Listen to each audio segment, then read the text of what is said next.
Rating is something close to the hearts of so many MMORPG players, and is going to be a core component of your experience in Skyforge. After you unlock your god form, it's going to be the first high-end content available to you.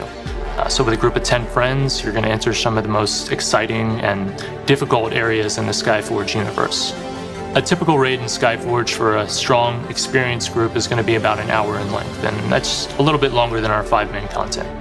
Raiding is a familiar experience for many veteran players, but there are things about Skyforge that the systems just influence the way we as developers design this kind of content. These include our combat system, which is unique in terms of doing things like combos, dashing, and mouse-up targeting.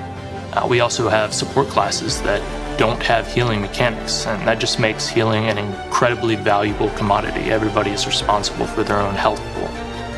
Third, character classes, you're not bound to that. You can switch your raid composition, your group composition up for every raid fight for what makes the most sense for you.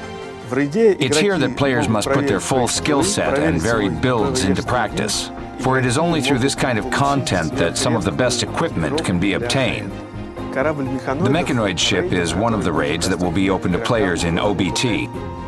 There are locations where players can find wrecks of crashed Mechanoid ships, damaged remnants of the earlier invasions of Ayant. In the Mylene caves, there is a whole crashed ship that you can explore, but you'll need to be in a raid to do that.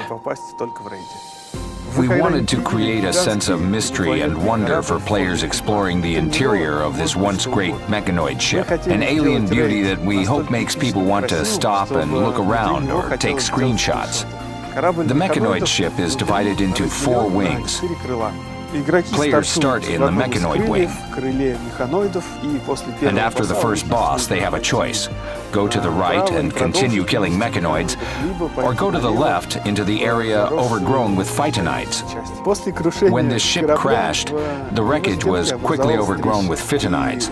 The Phytonides are an army made up of several kinds of dangerous sentient plants, such as giant mushrooms, raptor-like plants, or poisonous flowers that emit venomous spores. The most peculiar thing about the raid is that it's a mixture of 2 settings. This way, players won't get tired of the Mechanoid part. We try to make sure there is enough space, so it's not crowded, that nothing distracts players, which is why we highlight the route. We do our best to make the environment visually striking, but gameplay always comes first. This discovery process leads us to defining the setting, the tone, what kind of enemies are going to be in this location, and what their roles are within that structure.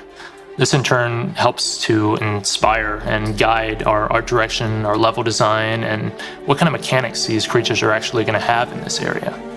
From there, we're really looking for the fun, iterating rapidly through potential mechanics and trying to find things that challenge the players in interesting ways and yet are still easy to understand.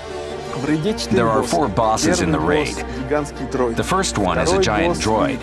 The second and third, depending on your choice, are either a giant cube that breaks into several parts like a transformer, or dryad sisters, and the final boss is a giant mega mushroom. So let's take a look at one of the bosses I developed. His name's Overdrive, and he is essentially a mechanical Rubik's Cube with lightning-based abilities. He has 2 core phases. One of these, he's essentially breaking apart into many small cubes. And the more of these cubes you can destroy in this phase, the better, because each one of those destroyed decreases his maximum health in the other phase. This sets up a situation in which you kind of have to look at your group composition and decide, am I going to build for survivability and get to later phases and he has lower maximum health, or am I going to build for DPS, which may well allow you to burn him down at an earlier phase. Of course, this is just one of his mechanics. You're also going to be fleeing from lightning storms that are threat locked to one of your raid members, and there are going to be active energy pylons turning on and off throughout the room.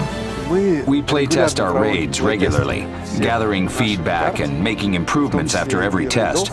We hope players will find them appropriately challenging, rewarding, and fun. So that was just a quick run through of the kind of experience you should expect from Skyforge raiding content. Of course, farming 10-man raiding content is just one of the many high-end activities available to you in Skyforge. There will also be invasions and territory wars and a whole lot of other things that we'll unveil to you in later Dev Diary episodes. So thanks for watching and stay tuned.